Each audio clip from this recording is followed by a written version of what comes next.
Hey, what's up everyone? Paul from Grindhouse Funhouse. 1973's Detroit 9000 is, I would say, a very much underrated blaxploitation release. It came out during that sweet spot of the blaxploitation era between 1971 and 1973, when you had other big hits like Shaft, Superfly, and The Mac.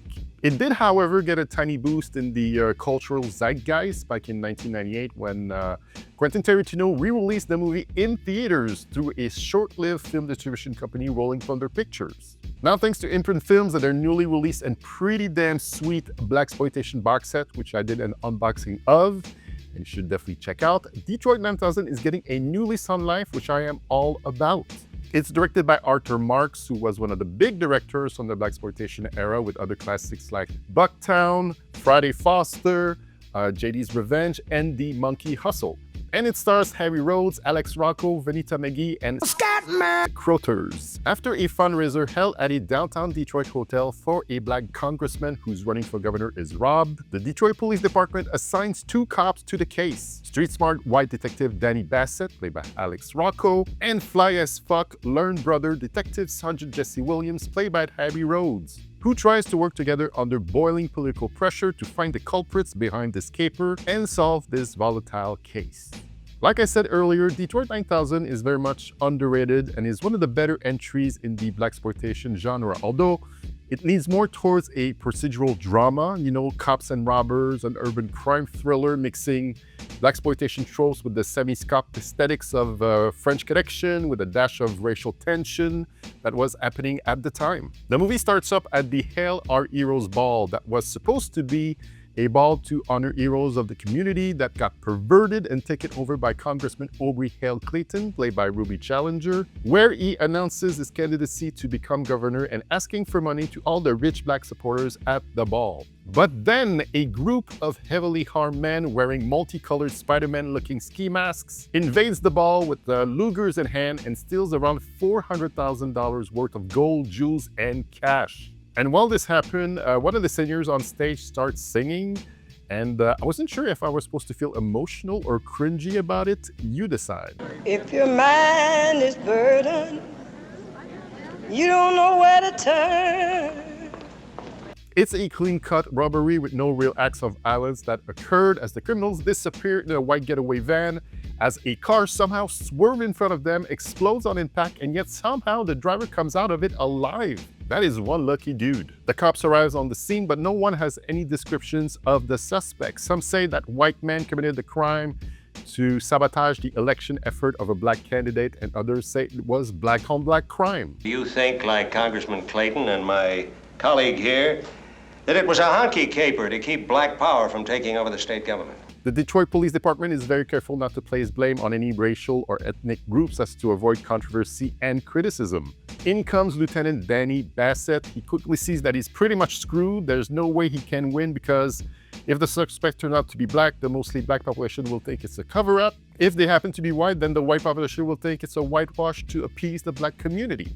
To make things even worse for him, at some point, Sergeant Jesse Williams is also assigned to the case, who he believes will get all of the credit for catching the crooks instead of him. So despite the differences, they do work well together. They start following down leads that leads to them to a brothel, a brief lesbian sex scene to add a little spice to the movie, a crooked politician, and even an abortion doctor. We do get a bit of a backstory on our lead protagonist, like Lieutenant Bassett has a racist wife stuck in a shitty hospital, and she wants her husband to stop being a by-the-book cop, start getting more crooked, getting his money on so she can get better care.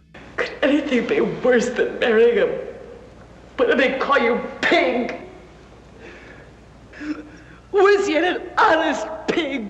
The thing is though, her character is so vile and such a shrew, and as an aside, the actress playing her acts no good, that I totally get why my man is getting some hooker love on the side. And Sergeant Williams does not dig the fact that Congressman Clayton could become governor because he only cares about his own interests and not the ones from the black community. The more things change, the more they stay the same. I still haven't mentioned the fine Vonetta McGee, who plays a call girl in this, who has a key role in all these shenanigans going on. This movie has a lot of scenes of shoot first and ask questions later from the cops. There's even an homage to Dirty Harry when Sergeant Williams catches up to a suspect. Go on. Maybe I'm bluffing. Maybe I don't have the guts to kill you.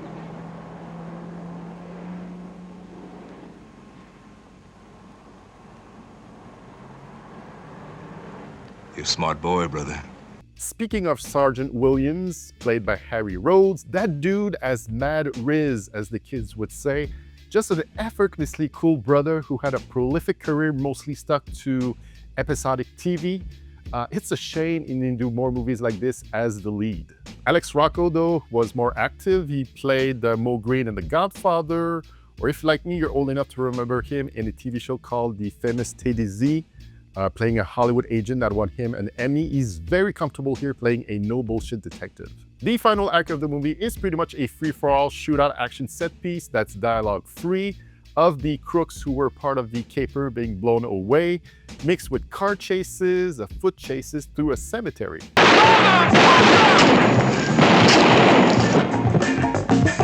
Speaking of someone getting shot, right before that shootout occurs, someone gets shot twice in the back but lives long enough and doesn't even look to be in pain to give all the exposition needed to get to the plot moving forward. And that was a bit of a stretch. By the way, if you're wondering what Detroit 9000 refers to, 9000 was the Detroit Police radio code for Officer Down during the time of production, but that radio term was phased out by the early 80s. Every time I do a Blaxploitation movie review, I gotta mention the score, which here is done by Lochi de Jesus, who also did the score for Slaughter, Black Belt Jones, Friday Foster, and so many others. It is so damn good in its jazzy, funky soul goodness, and it's never had an official release for it whatsoever, but you can hear some of those score cues on YouTube. Any vinyl soundtrack label watching this right now, I would kill for a vinyl of this. So do I recommend Detroit 9000? 100% I do. I enjoyed this tightly woven script. Everything made sense from the heist at the beginning to why this went down and what characters were behind it all, or tried to profit from it. It does a pretty good job dealing with the social upheaval and racial politics of the time. The slow build of the story didn't hinder the pacing. I was never bored watching Detroit 9000. It was an hour and 45 minutes well spent. I got to discover how cool my man Hari Rhodes is, and I'll try to seek out more of what he did in his career. Besides all that, it's just a really solid crime movie with great performances from the two leads and an ending that feels exactly how it should have gone down. Like I mentioned before, you can watch Detroit 9000 through the newly released Blu-ray from Imprint Films, and you can also stream it for free on Tubi. Links to both will be available in the description below. So this was my take on Detroit 9000. If you like this, please give it a thumbs up so I can get more visibility out there. Subscribe if you haven't, that does help too. And do share your thoughts on Detroit 9000 in the comment section below. And let me know, what do you think is one of the more underrated Blaxploitation movies out there? I'd be very curious to see what your picks are.